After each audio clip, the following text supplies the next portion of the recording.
Working long hours as a young doctor. Recently I read in the newspaper one of the suggestions to the problem of young doctors working long hours was that they drink 6 cups of coffee a day. Yeah, this actually came from our health department, can you believe it? And also take caffeine tablets. Here's a picture of a young doctor in this publication here, exhausted, sleeping at work, sleeping on the ground. And there's further stories along here of young doctors doing 60 to 80 hour shifts with 2 to 4 hour breaks in between. Well, this is a common story, and certainly I remember going through it, but you know, that's no excuse for the perpetuation of this system. You know, you're working such long hours, you're actually becoming so fatigued, you actually become psychotic, not thinking clearly.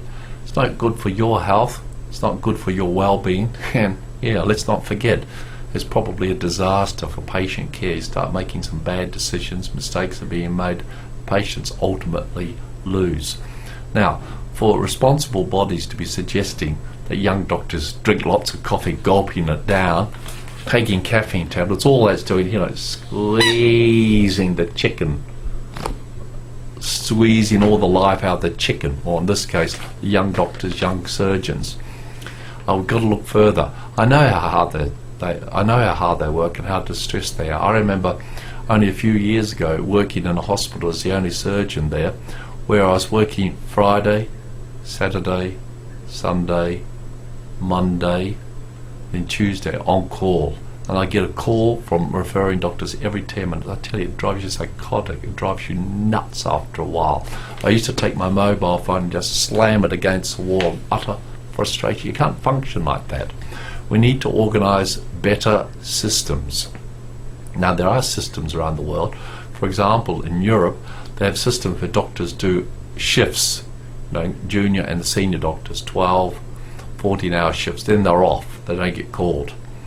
But you know, a lot of European doctors are coming out to Australia, the US, they all seem to be unhappy, so I'm not sure if I'd be replicating too much of these systems. Their doctors seem incredibly unhappy and miserable.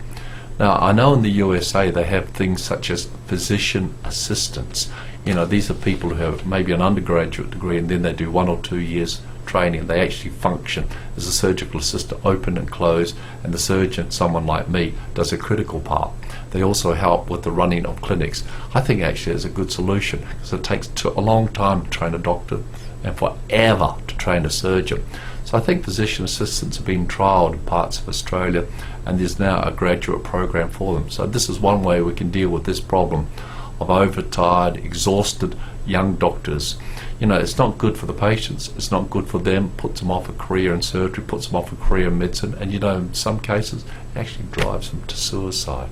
So we really need to think strongly how we can improve this system. One other way of improving, apart from physician assistance, is moving more patients into private system. Private system is a lot more efficient, gets the patients through faster, decisions made a lot more quickly, and lives, including those of the doctors and the patients, are not destroyed.